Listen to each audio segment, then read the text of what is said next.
Alors bienvenue à cette petite session, j'espère que vous avez bien digéré tout à l'heure, parce que ça va être indigeste, donc on va essayer de pouvoir rire ensemble de ce que ça donne. On est en octobre 2025, je me rends compte peut-être que ce talk-là est un petit peu daté déjà. Juste avant de commencer, je voudrais savoir, est-ce que déjà le NL2SQL ça vous parle? Non? Les menteurs, c'est pas possible.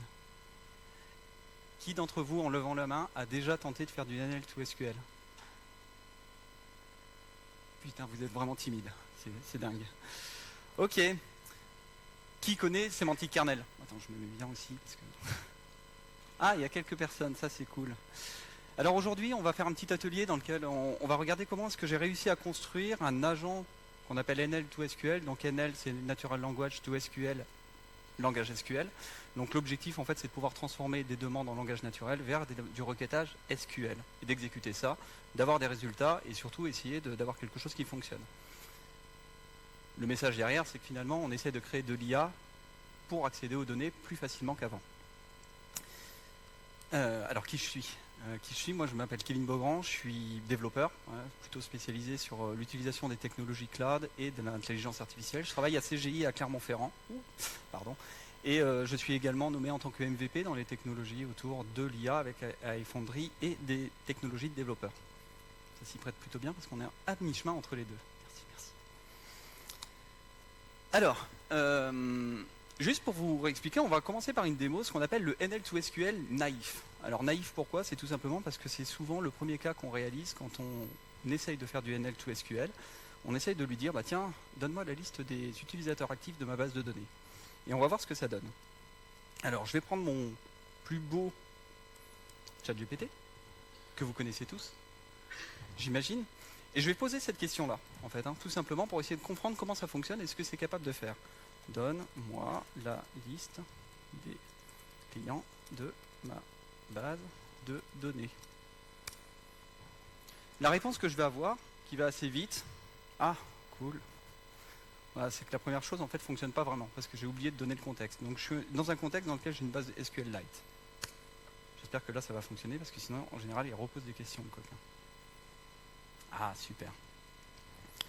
La proposition qui m'est donnée par ChatGPT, c'est celle que vous retrouvez un petit peu plus bas. J'espère que c'est assez lisible, sinon je vais essayer de voir si je peux zoomer un peu. Hey. C'est pas la meilleure manière de zoomer, on est d'accord. Je ne sais plus comment on fait. Peu importe. Je vais reprendre ça. Et en fait, la requête qui est proposée, c'est le select étoile from clients. Alors client, ça me paraît bien. La requête paraît bien quand on la voit comme ça, mais malheureusement, il y a un souci, c'est que ma base de données, c'est pas forcément avec la table clients. Là, on observe ce qu'on a l'habitude de voir, ce qui s'appelle une hallucination. L'hallucination, c'est tout simplement parce que je ne lui ai pas donné le contexte. Le contexte, c'est le schéma de la base de données dont j'ai besoin pour qu'il puisse exécuter correctement la requête. Alors, on va changer ça un petit peu. On va commencer à aller un petit peu plus loin en lui donnant ce détail-là, ce qui lui permettra, j'espère en tout cas, d'être beaucoup plus précis. Je reviens. Dans cet exemple, je vais partir d'une base de données qui s'appelle Northwind. Normalement, vous devriez connaître si vous êtes développeur. C'est une base de données de test dans laquelle on a des clients, des commandes, des produits, etc. On peut jouer avec, c'est plutôt cool. Elle est disponible sur SQLite, mais également sur Oracle, sur MS SQL Server, etc. Le schéma qui est ici, j'ai pour l'instant pas de données, je lui donne juste le schéma, c'est-à-dire le script SQL, le DDL, qui permet de régénérer la base de données. À partir de là, je vais commencer à lui reposer exactement la même question. Donc, je redémarre un nouveau chat et je peux lui dire génère-moi ma requête SQLite pour lister les clients de ma base. Et en même temps, je lui donne le schéma. Et à partir de là, je vais pouvoir avoir une requête, voilà, un peu plus intelligente, dans laquelle il vient me dire, je vais récupérer le customer ID, le customer name, le contact name, l'adresse, etc.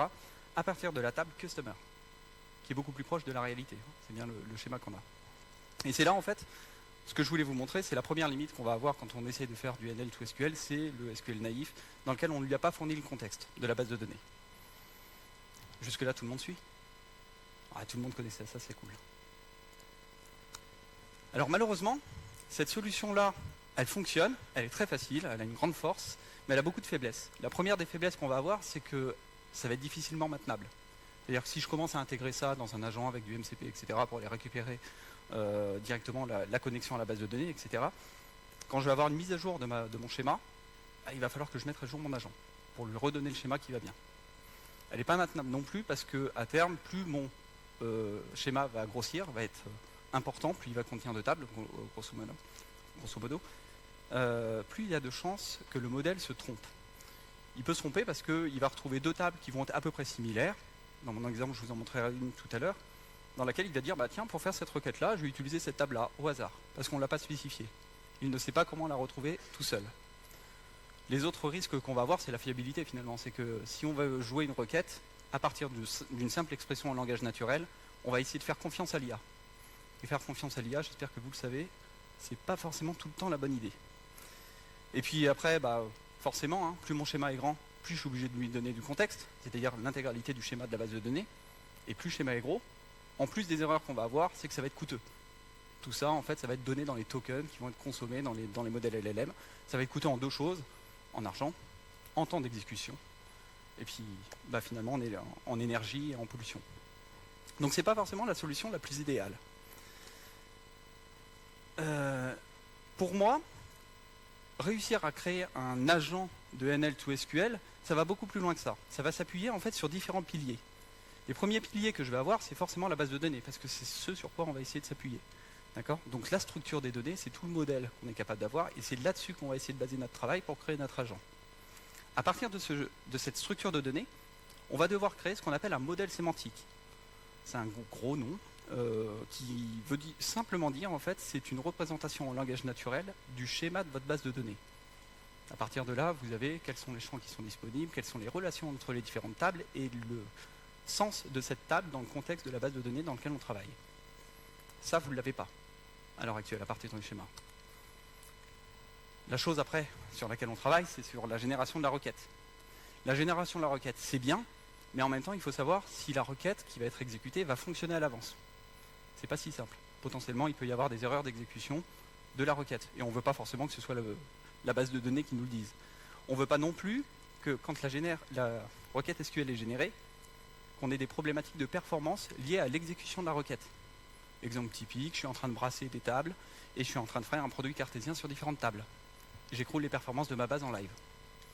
Ça, on préférera l'éviter. Donc on va devoir rajouter ce qu'on appelle des filtres de qualité, pour s'assurer en fait que la requête, avant même l'exécution, puisse fonctionner dans un contexte restreint. Puis après, on va travailler sur l'exécution, comment est-ce qu'on est capable de l'exécuter, de formater les retours de la requête SQL pour s'assurer que le modèle LLM soit en capacité de le traiter correctement. Et puis on va intégrer aussi les feedbacks, parce que parfois les feedbacks utilisateurs peuvent permettre de comprendre quelles sont les requêtes qui fonctionnent le mieux et comment est-ce qu'on peut les réutiliser pour les réadapter, plutôt que de passer systématiquement par un modèle LLM. Toujours OK jusque-là ? Yeah. Alors notre rêve, j'espère que c'est le vôtre aussi, en tout cas c'était le mien quand j'ai commencé ça, c'est d'avoir la possibilité d'avoir un agent tout-terrain. Et quand je dis tout-terrain, c'est d'avoir un agent qui est capable d'être agnostique du provider de la base de données qui est en dessous. Ça pourrait être SQLite, Oracle, MS SQL, du Spark, ce que vous voulez. Donc ça veut dire qu'il soit capable de comprendre n'importe quel langage. Jusque-là, avec les modèles LM, quasiment on pourrait le faire. La deuxième chose, c'est agnostique du modèle de données. C'est qu'il soit capable de comprendre en live, au moment de l'exécution de la requête, au moment de l'exécution de la demande utilisateur, le schéma de la base de données dans lequel il doit travailler, de façon fiable et efficace. Et, j'en viens à la fiabilité, c'est s'assurer que quand les requêtes vont être générées, elles ne vont pas dégrader la qualité de la base de données, ni même impacter la sécurité de la base de données. Donc il y a ces deux dimensions, fiabilité et sécurité que j'ajoute. Alors pour ça, dans mon rêve, j'imaginais pouvoir utiliser des modèles de fondation. Les modèles de fondation, c'est les modèles OpenAI, Bedrock, enfin tous les modèles que vous pouvez retrouver sur les hyperscalers. Les modèles LLM qu'on va pouvoir utiliser dans mon rêve. J'utilisais Azure AI, OpenAI pour être précis. On va avoir besoin, principalement dans la construction de ce qu'on appelle le modèle sémantique, et je vous montrerai à quoi ça ressemble un modèle sémantique, d'utiliser ce qu'on appelle une mémoire.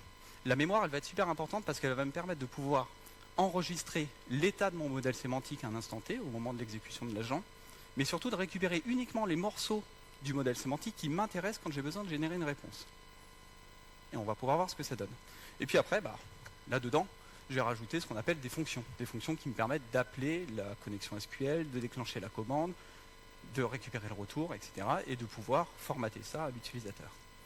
Et pour tout ça, ah oui, j'ai oublié, la mémoire, en fait, elle peut être disponible de n'importe quelle manière. Ça peut être dans une mémoire volatile, ça peut être une base de données quadrante. Si vous êtes familier avec le RAG, vous comprenez tout de suite qu'en fait, en réalité, derrière, c'est juste du RAG, ni plus ni moins. Et les fonctions, en fait, ça va être ce qu'on appelle des connecteurs à la base de données. Et c'est là où j'apporte en fait cette agnosticité sur le provider de la base de données dont je vais avoir besoin. Et puis après, bah oui, je l'ai dit, je voulais être aussi agnostique. Donc d'une certaine manière, si je suis dépendant du modèle d'exécution du LLM, ça m'embête. Je voudrais aussi avoir la capacité d'être agnostique du modèle LLM qui va fonctionner en dessous. Et on va voir que ça inclut pas mal de difficultés. Et pour tout ça, puisque c'est votre rêve aussi, ce sera avec Semantic Kernel aujourd'hui. Ça vous va ? Alors, je vous propose d'ouvrir le capot de ce que j'ai réalisé. Alors, j'ai oublié de le dire tout au début. Je pensais que cette formation, ce talk-là serait un petit peu daté. C'est un petit peu daté parce que ce que j'ai réalisé, je l'ai fait il y a plus de 6 mois. C'était en mars. J'ai commencé les développements en mars. C'est un projet open source, je vous passerai les liens juste après. Je pense que ça a beaucoup évolué depuis. Mais en tout cas, vous comprendrez en fait toutes les mécaniques qui sont nécessaires pour pouvoir le faire correctement. En tout cas, essayez. Alors, le projet que je vais vous montrer, c'est celui-ci. Il s'appelle Semantic Kernel Agent, Database Agent. Jusque-là, c'est plutôt bien trouvé comme nom, je trouve. Ce projet, c'est quoi ? C'est en 3 parties la possibilité d'avoir un agent que l'on va construire avec une factory. Cette factory va être en capacité de lire le modèle sémantique, enfin de lire le modèle de la base de données et de générer un modèle sémantique, et ensuite de créer une instance d'un agent qui va consommer ce modèle sémantique pour ensuite exécuter les requêtes. Ça, c'était les 2 premières parties. Et la 3e, c'est la partie Quality Insurance. Ce sont un ensemble de filtres qu'on est capable d'appliquer directement sur l'agent pour s'assurer que ce soit toujours conforme par rapport à nos attentes. Alors, la première chose dont j'avais parlé tout à l'heure, c'était ce fameux modèle sémantique. Qu'est-ce que c'est qu'un modèle sémantique ? Le modèle sémantique, comme je l'ai dit tout à l'heure, c'était la représentation en langage naturel de votre schéma de base de données. Alors pour faire ça, c'est assez simple, c'est de la donnée synthétique. On va demander à un modèle LLM de pouvoir le générer sous un certain format. Comment moi j'ai fait ? J'ai tout simplement utilisé un joli prompt qui est ici.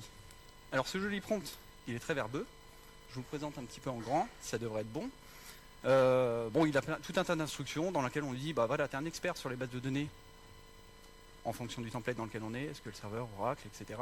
Tu dois générer une expression, une description en langage naturel de la base de données, etc. Donc je lui donne tout un tas de conditions, je lui donne des exemples, extrêmement précieux les exemples si on veut avoir quelque chose de juste, dans ces exemples, je vais m'attendre à lui donner la définition du schéma de la base de données, un extract de la base de données, et je m'attends à ce que pour chaque output, chaque type de provider qui sera derrière, qui puisse me générer en fait un résultat cohérent par rapport à ce que j'attends. Et ça commence à être compliqué là, le schéma. Donc dans l'exemple, je vous le montre, parce que ça peut être rigolo. Si vous voulez le faire vous-même, vous pouvez le faire avec ChatGPT, c'est aussi simple que ça. Hop, je vais redémarrer un nouveau chat. J'ai repris exactement le même prompt, j'ai un petit peu épuré, j'ai enlevé tout ce qui était paramètres qui étaient complètement inutiles. Et dans mon exemple, je vais prendre cette base de données dans laquelle j'ai une table. Customer demo. Je sais pas, je vais en prendre une comme ça, employee territories, oui, pardon, désolé pour mon anglais. Et je vais reprendre le create statement de cette table, et je vais pouvoir le fournir en input dans mon prompt de l'utilisateur, du LLM, pour m'assurer d'avoir un modèle sémantique. Et forcément, ça ne marche pas.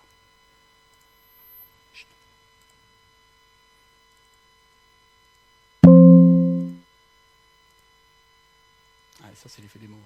Ça me fait toujours du bien.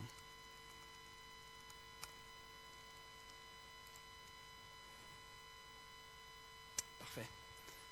Et grâce à ça, donc, je lui ai quand même spécifié au départ de me retourner un modèle sémantique sous la forme d'un JSON. Alors c'est vachement utile en fait de pouvoir utiliser le modèle sémantique sous format JSON parce que ça me permet de l'interpréter dans mon programme après. C'est uniquement pour cette raison-là. Mais derrière, ça reste du langage naturel. Si on regarde dans chacun des champs qui est fourni, on a une expression en langage naturel de quelle est la table, quels sont les attributs qui sont disponibles. On voit que c'est du document Markdown en fait à l'intérieur. Désolé, ça fait du bruit. On a un sample de records qui peut être créé. Donc là, c'est plutôt lui qui l'a généré parce que je ne lui ai pas fourni. Je suis pas très sympa. Et une définition en langage naturel de ce à quoi la table sert. Et tout ça, finalement, au démarrage de ma base de données, enfin au démarrage de mon agent, je vais pouvoir l'enregistrer, le vectoriser et le mettre dans ma base de mémoire. Donc dans cet exemple ici, vous avez voilà, votre base Quadrant. J'espère que tout le monde connaît Quadrant. Ce schéma contient 14 tables, on retrouve mes 14 tables et une définition de l'agent. La définition, pareil, c'est une donnée synthétique que j'utilise pour pouvoir reconnaître mon agent parmi d'autres. C'est aussi très intéressant pour pouvoir popper des agents spécifiques à des bases différentes. Chacune des tables va être enregistrée. On va retrouver, désolé, il faut vraiment que je triche.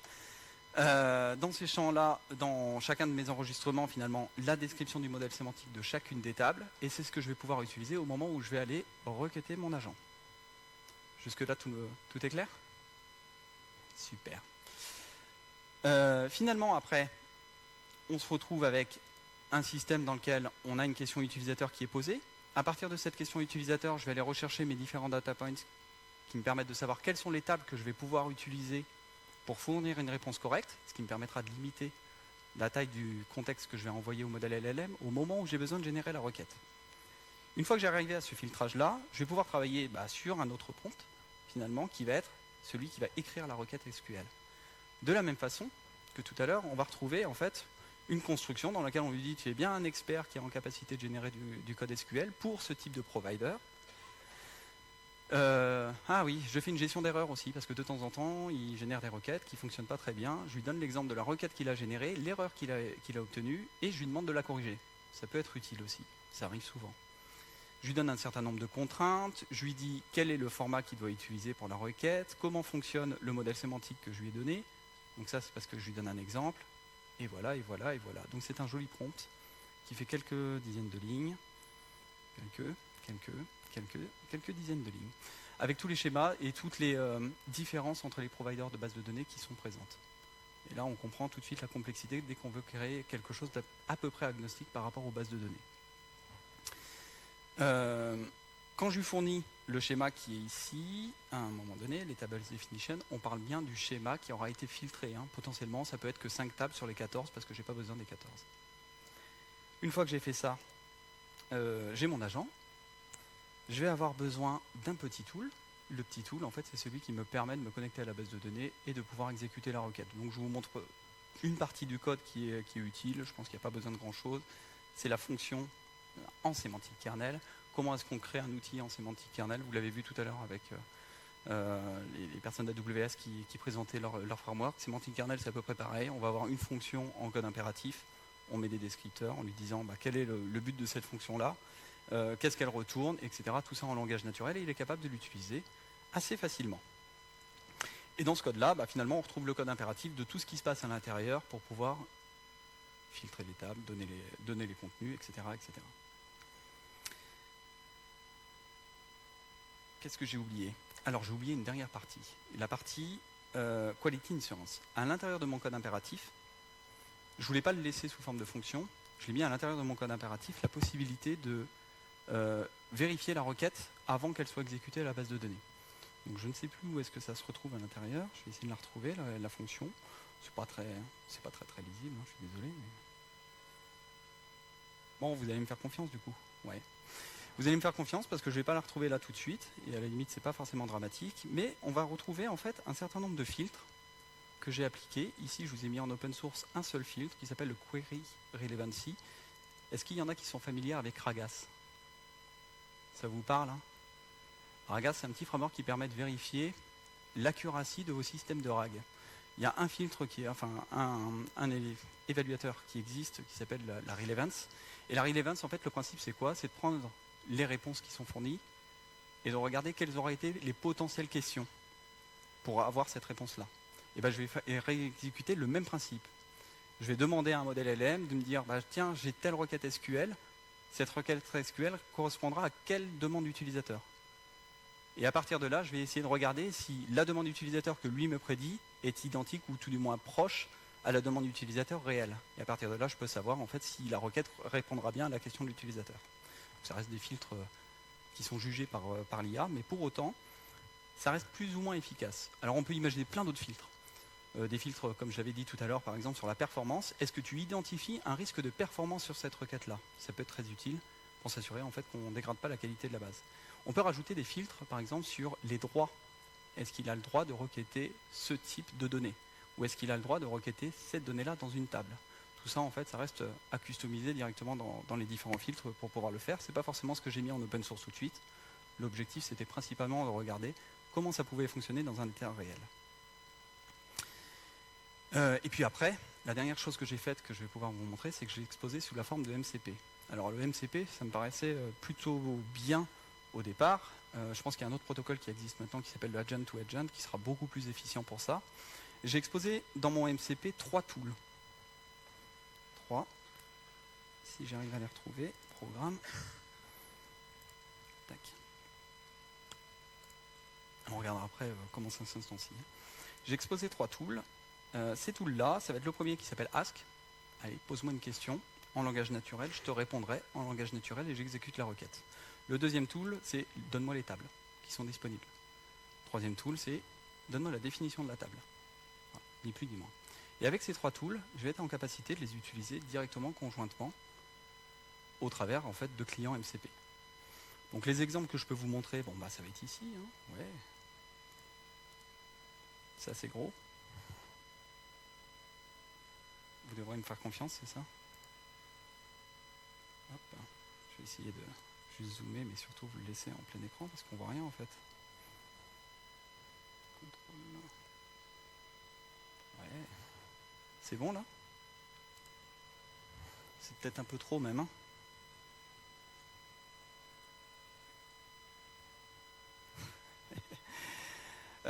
alors finalement cet agent MCP, en fait, il est disponible au travers d'un conteneur Docker. Je ne vous ai pas montré, si je vais vous le montrer tout de suite parce que ce sera utile. Ce conteneur Docker, en fait, c'est simplement une image Docker que vous êtes capable d'utiliser, qui s'appelle, voilà, sur GitHub Cabogrand Database MCP Server, dans lequel vous lui fournissez les différents settings pour se connecter dessus. Vous retrouvez en fait le type de transport que vous allez vouloir utiliser, où est-ce qu'il s'expose, la chaîne de connexion à la base de données, les différents modèles qu'il va utiliser, aussi bien la partie générative que la partie embeddings, et la possibilité de configurer les différents filtres, que je n'ai pas marqués ici parce qu'ils sont mis par défaut. Donc ça c'est plutôt cool. Une fois que j'ai lancé mon conteneur, je vais le retrouver ici. Voilà, parfait, il est bien démarré, il est bien connecté à ma base Quadrant parce que vous l'avez vu tout à l'heure, il a ces différentes tables qui sont déjà disponibles. Et je vais pouvoir commencer à le requêter. Donc là, dans cet exemple-là, je vais pouvoir commencer à lui dire, liste-moi les clients de ma base de données. J'ai peut-être oublié de vous montrer quand même comment est-ce qu'on le configure dans mon ami Visual Studio Code. Super, parce que je ne l'ai pas mis ici, je l'ai mis. C'est pas facile de s'y retrouver. Hein.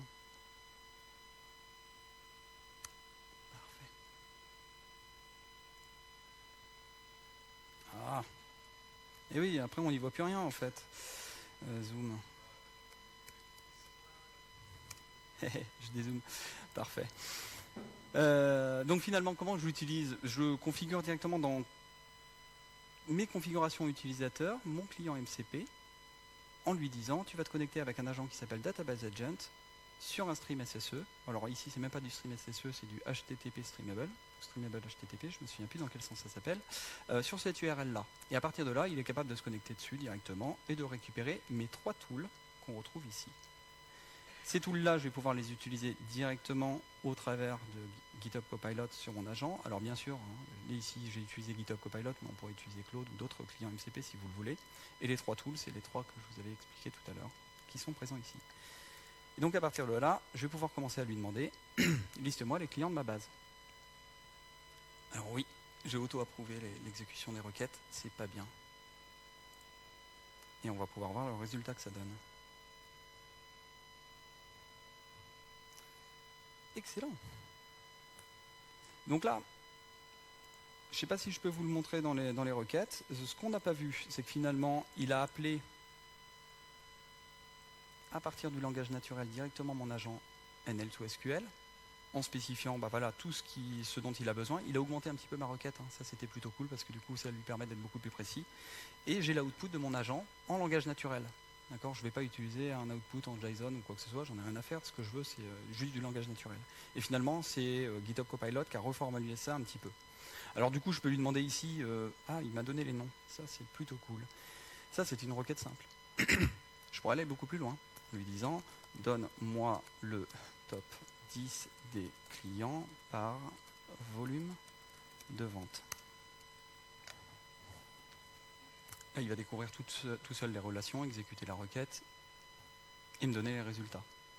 S'il veut bien. Roulement de tambour. Super. J'ai des clients qui commandent beaucoup. Je pourrais aussi aller lui demander, donne-moi les noms de ces clients. Vous voyez en fait qu'à aucun moment je lui ai spécifié de quelle manière il allait requêter cette base de données. Je voudrais bien qu'il plante un moment, ce serait rigolo. Alors là ici, on va voir plusieurs exécutions du Ask qui sont réalisées. C'est tout simplement parce qu'il va itérer tout seul, comme un grand. Plutôt que de me dire je vais avoir la liste des clients qui s'appelle ta en une seule requête, il va itérer directement et m'en faire plusieurs. Donc client par client, bon, ce qui marche plutôt bien. Et à la fin, on aura finalement un résultat qui va bien.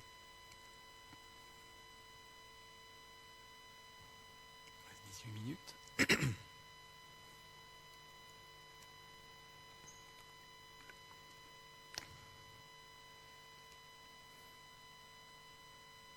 Allez, tu peux le faire. Super. Bon, après, je pourrais itérer, hein, ou vous faire une centaine de requêtes, hein, si vous voulez.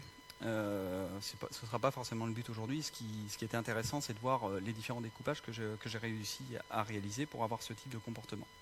Je pourrais aller plus loin en lui demandant, plutôt que les volumes de vente, donne-moi plutôt les montants des ventes. Ça pourrait être sympa. Il n'y a pas grand-chose de plus dans cette base de données, donc je vais du mal à avoir imaginé différents cas d'usage supplémentaires que je vais pouvoir vous montrer là-dedans. C'est plutôt clair avec le NL2SQL. Alors finalement, quand vous le regardez comme ça, pour pouvoir réussir à créer cet agent-là, là j'ai ouvert le capot, je vous ai montré quelques fonctions qui sont présentes dedans, mais quand on regarde bien, le découpage, l'anatomie en fait est beaucoup plus complexe. C'est-à-dire qu'on va avoir une première phase d'analyse du modèle DDL, peut-être utiliser des échantillons des corpus de données qui sont présents pour essayer d'augmenter en fait la création de ce modèle sémantique dont on aura besoin, la génération du modèle sémantique, l'utilisation du modèle sémantique dans une base de RAG directement intégrée à notre agent.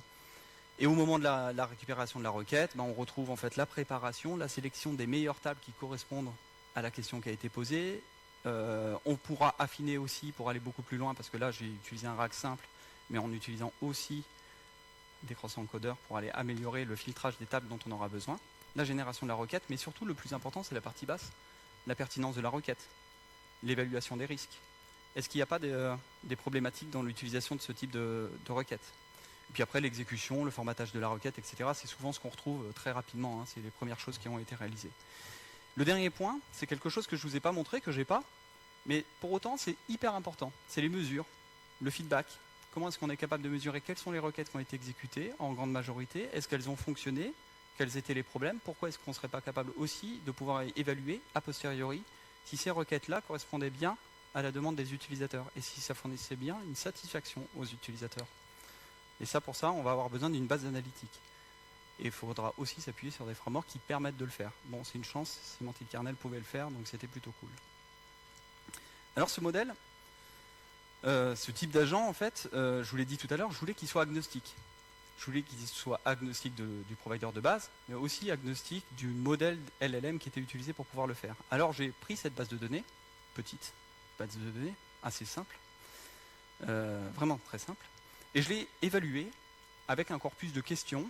Je crois que j'ai une cinquantaine de questions, quelque chose comme ça, sur cette base de données. Et sur cette base de données, je voulais vérifier si les résultats qu'il me donnait correspondaient bien à la réalité de ce qui était présent dans cette base. Et ce que vous voyez là, finalement, c'est l'accuracy de l'exécution en fait, de ces modèles d'agence directement sur ce corpus de questions. Alors oui, avec OpenAI, je suis quand même sur quelque chose qui est proche de 100%. De temps en temps, il y a des petites erreurs. Donc j'arrive entre 95 et 99% peut-être d'avoir quelque chose d'accurate. Avec des modèles mini. Donc ça, c'est super important. Je suis quand même sur des choses qui s'exécutent très vite. J'ai une réponse en moins de 3 secondes. C'est ce qu'on vient de voir ici. Si je bascule sur des méta, avec le dernier modèle de méta, il y a ma 4 en Scout, qui est pourtant très gros, on a quand même un niveau d'accuracy assez faible, 70%. Pareil pour Mistral. Mistral en 24B. Là, on est beaucoup plus petit par contre. On est quand même sur des modèles qu'on peut quasiment exécuter déjà sur mon petit PC. Du Qwen, du 30B et du Phi 14B. Alors là, on est vraiment très très petit. Je peux vraiment l'exécuter sur mon CPU uniquement. Et en quelques dizaines de secondes, j'ai commencé à avoir une réponse. Ce qui est intéressant là-dedans, c'est pas forcément de regarder l'état à cet instant-là. C'est surtout de se dire que on peut augmenter la performance. C'est-à-dire que la première fois que je l'ai testé, par exemple, sur un Qwen, j'avais 20% d'accuracy. Et j'ai pu customiser un petit peu mes prompts qui sont derrière pour pouvoir les adapter en fonction de la famille de modèles qui sont derrière. Parce qu'en fonction de la famille de modèles, si c'est du Qwen, du Phi, du Meta, on va avoir des instructions qui vont avoir plus ou moins de valeur. Et si elles ont plus ou moins de valeur, on va pouvoir les utiliser. Et à chaque fois que je vais modifier les instructions, ça va impacter aussi l'autre modèle, enfin les autres familles de modèles. Donc du coup, en fait, je templatise tout ça pour s'assurer en fait que ça puisse fonctionner sur l'ensemble des modèles que j'ai envie d'utiliser. Ouais. 13 minutes, quasiment on time. Alors quelques leçons que je voulais vous partager quand même au travers de ce développement de petit agent. La première chose, c'est que injecter le modèle sémantique change tout. Alors là, le modèle sémantique, c'est un modèle sémantique que j'ai créé par l'IA. C'est pas forcément le plus fiable. J'ai pas eu l'erreur, parce que je l'ai eu tout à l'heure quand je me préparais, mais il n'a pas eu envie de la faire cette erreur-là, mais de temps en temps, il ne sélectionne pas pour autant les bonnes tables. C'est assez étonnant. Et là, en fait, on a tout un travail de pouvoir améliorer la base de connaissances sur laquelle il va s'appuyer, ce fameux modèle sémantique, pour s'assurer que ça continue de fonctionner. Mais surtout, ce qui est important, c'est de réussir à fournir juste le nécessaire des tables dont il aura besoin pour l'exécuter. Alors fournir juste le nécessaire, ça va être très compliqué. Ça va être très compliqué parce que de temps en temps, vous allez vouloir vous dire, bah tiens, je vais limiter à 5 tables. Mais parfois, vous avez des requêtes qui nécessitent une quinzaine de tables, une trentaine. C'est très difficile de pouvoir préjuger de ça, de quel est le chiffre idéal pour pouvoir répondre à vos différents use cases. Et surtout, plus vous allez augmenter le nombre de tables, plus vous allez avoir de risques de fiabilité en fait, sur l'exécution de la requête qui va être derrière. Celle-là, je l'aime bien. L'agent n'a d'intérêt que si on ne sait pas à l'avance à quoi il doit répondre. Alors là, c'est quelque chose qui est très compliqué, c'est que souvent on a le vœu pieux de se dire on veut un agent, parce qu'il sera capable de réfléchir à notre place, de faire des choses à notre place sans avoir à sourciller. Surtout, on aura moins de développement. Parce que bon, les développements, je les ai quand même faits, mais bon, il y en avait quand même. Mais pour autant, on veut qu'il soit fiable. On veut qu'il soit capable de répondre à telle et telle question de manière fiable et répétée. Et donc là, à partir de là, si vous voulez qu'il soit fiable et qu'il réponde à ça, je serais plutôt tenté de vous dire, bah, créer la requête manuellement, ça fonctionnera certainement mieux. La planète. Mais pour autant, on a systématiquement besoin de penser aussi aux garde-fous qu'on va devoir mettre pour s'assurer que plus on va aller vers des questions qu'on ne maîtrise pas, plus il y a de risques que effectivement la requête qui soit générée ne fonctionne pas correctement. Et enfin, la qualité, ça se mesure, et c'est pour ça qu'il faudra penser systématiquement à l'observabilité de tout ce que vous allez faire, les tracer et surtout à réintégrer les feedbacks pour s'assurer que le système s'améliore au fur et à mesure. Je vais avoir d'autres leçons qui sont derrière. L'interopérabilité entre les modèles, elle n'est pas du tout garantie. Ça a été le point, je pense, le plus compliqué que j'ai eu quand j'ai développé cet agent-là, c'est de s'assurer que ça fonctionne à peu près correctement sur les autres modèles. Je pense que j'ai encore beaucoup de travail et c'est faisable. Il y a certains modèles sur lesquels je vais pouvoir titiller en fait, le niveau de performance de GPT-4 Mini, mais ça nécessite beaucoup de travail.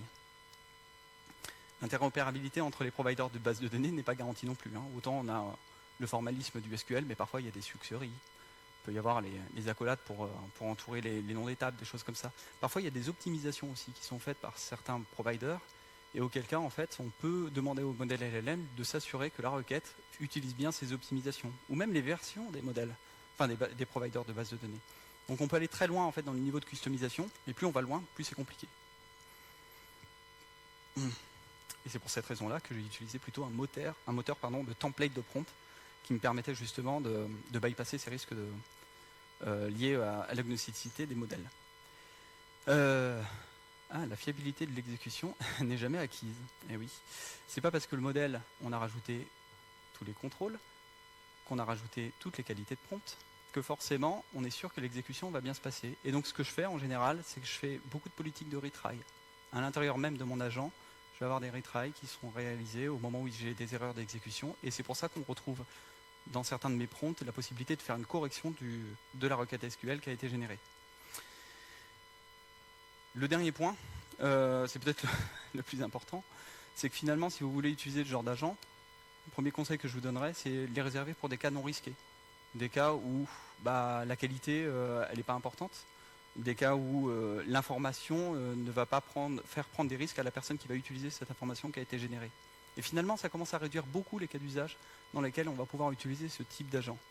Alors c'est souvent des cas d'usage, on va dire, très brillants, très sympas, mais pour autant, c'est pas forcément quelque chose que je mettrais, par exemple, pour la gestion de mon compte bancaire. Et puis après, le dernier truc dont je voulais parler, c'est que j'ai eu une petite blague. Alors je vous avais dit au tout début, et je l'ai redit en cours de route, c'est certainement dépassé ce que je suis en train de faire. C'est dépassé pour deux raisons, c'est que la plupart des providers de bases de données vont créer leur propre agent MCP qui lui permettront de connecter de la base de données. On retrouve par exemple, si j'étais sur GitHub Copilot, j'aurais pu faire directement un connecteur MCP sur SQLite et avoir Claude Sonnet qui interroge la base de données, la comprend, etc. et réagit dessus. Pas forcément plus efficient du point de vue écologique, mais pour autant ça aurait pu fonctionner. Il y a ces deux points. Et le dernier point, c'est peut-être que Microsoft, ils sont sympas. Ils ont annoncé hier qu'ils avaient créé un nouveau framework qui s'appelle Agent Framework, qui remplace Semantic Kernel et AutoGen pour pouvoir les merger ensemble. Donc la moralité, c'est que finalement, j'aurais mieux fait de ne pas trop me lancer trop tôt dessus. Ça aurait été pris en charge directement par Microsoft d'une façon différente. Donc ce framework-là, il se veut quand même très intéressant. Je voulais quand même en parler. C'est le merge de AutoGen et de Semantic Kernel. Pour ceux qui connaissent plutôt le monde Python, c'est le merge de LangGraph et de LangChain directement à l'intérieur d'un seul framework. Beaucoup plus simple à utiliser. Toujours en C#, toujours en Python aussi. C'est aussi très important. Il y a des passes de migration qui permettent de passer de l'Agent Framework, enfin de Semantic Kernel, vers l'Agent Framework. Je pense que ça va être mes prochaines étapes. Bon, et puis dernier point, c'est que ça va avoir aussi le bon goût d'avoir un support natif de MCP et d'Agent to Agent, un peu comme ce qu'on avait vu avec AWS tout à l'heure. Et voilà, j'ai terminé, quasiment on time.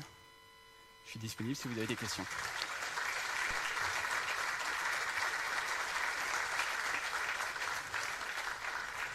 Y a-t-il des questions?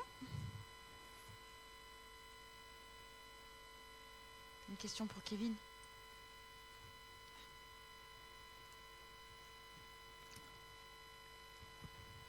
Bonjour, merci pour la présentation. J'ai une question au niveau, tu disais le monitoring, tu faisais du monitoring sur l'accuracy des requêtes, enfin, des réponses. Est-ce qu'il y a des benches aussi sur la partie performance des bases de données? Est-ce que les IA ne génèrent pas des requêtes trop tordues qui vont défoncer la base? Alors je l'ai fait a priori en fait. C'est-à-dire que je fais de l'analyse directement de la requête pour s'assurer que ça ne dégrade pas la qualité avant même que ce soit exécuté. Bien sûr, après, tu rajoutes toutes tes couches de monitoring qui sont déjà sur ta base de données pour s'assurer que quand il y a une exécution, elle n'est pas en train de dégrader la perf et surtout de faire de l'alerting par-dessus. On peut aussi customiser directement dans notre agent les timeouts directement dans notre requête pour s'assurer qu'elle soit droppée si jamais on commence à avoir des choses qui gonflent. Donc ça demande quand même beaucoup d'ingénierie en plus à rajouter pour pouvoir l'avoir.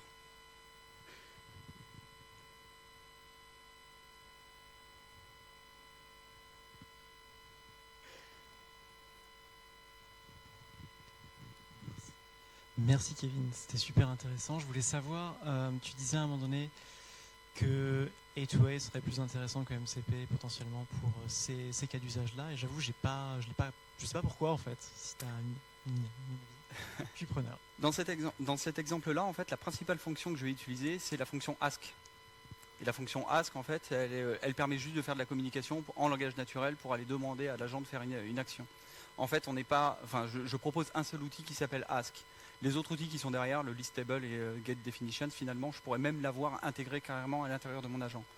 Et donc c'est en ça que l'agent to agent est beaucoup plus pertinent en fait dans ce cas-là, parce que j'ai juste un agent qui communique avec un autre.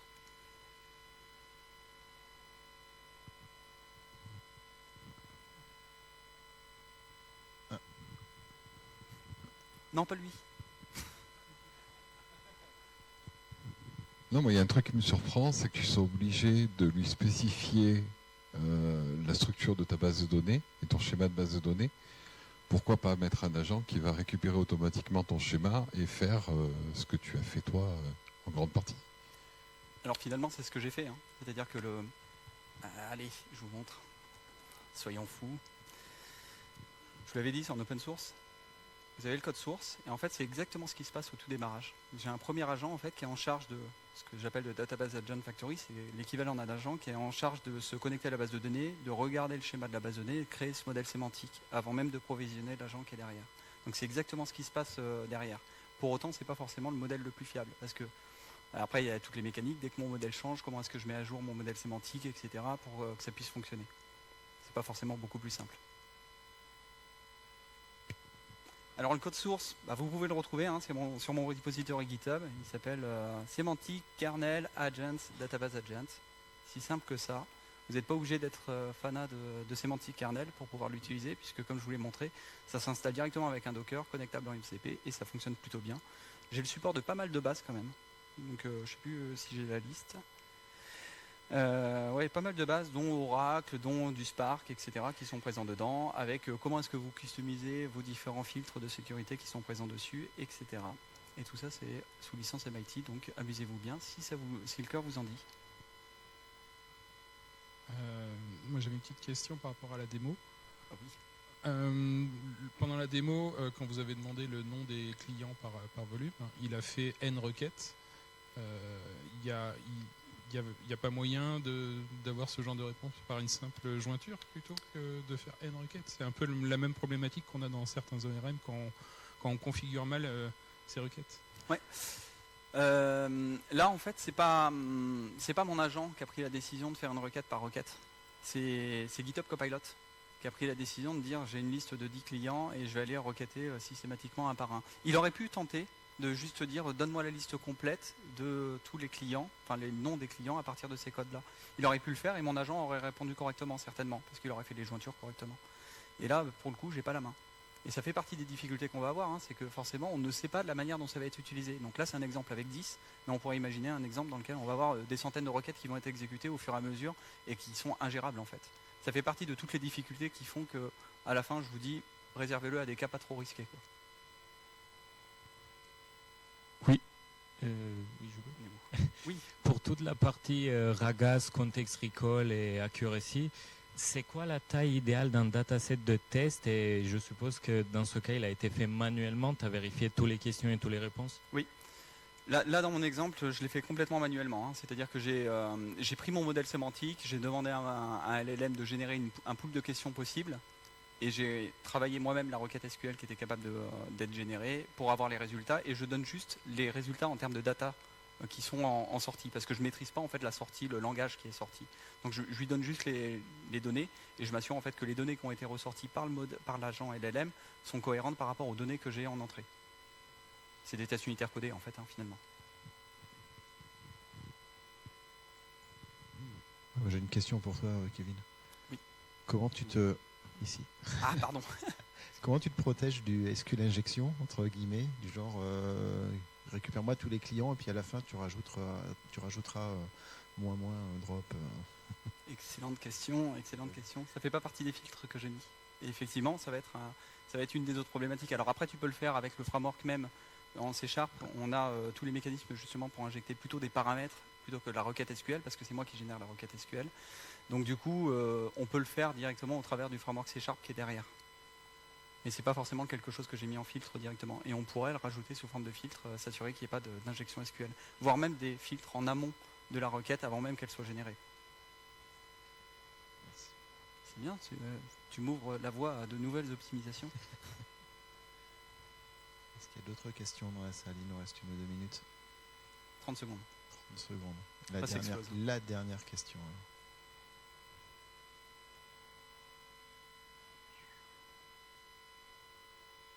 J'en ai une dernière, moi. Ouais. Est-ce que derrière, tu peux arriver à sortir des stats des questions posées, enfin plutôt des requêtes qui sont générées, de façon à pouvoir identifier quels sont les bons index à créer dans ta base? Parce que là, du coup, tu sais pas quoi. Alors, il y a deux choses là-dessus, c'est qu'effectivement, je pourrais travailler même en amont, c'est-à-dire sur la création de mon modèle sémantique, de lister les index disponibles, pour faire en sorte que ma requête adhère à l'utilisation des index disponibles, pour s'assurer qu'elle soit performante. C'est quelque chose que je n'ai pas encore fait dans le modèle sémantique, donc on pourrait effectivement le faire. Et a posteriori, on peut le faire aussi. C'est-à-dire qu'à partir du moment où j'ai mis, si je reviens dessus,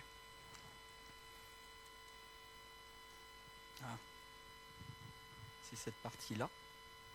À partir du moment où j'ai mis en fait toute la possibilité d'avoir des mesures de feedback sur la question, le contexte qui est utilisé, enfin quelle table il a utilisé, quelle requête il a généré, je peux avoir en fait toutes ces métriques qui a posteriori me permettent de savoir quelles sont les requêtes les plus optimales pour répondre à ce type de questions.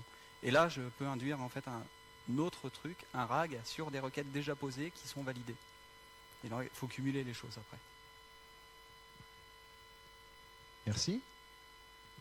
Merci, Kevin. Merci.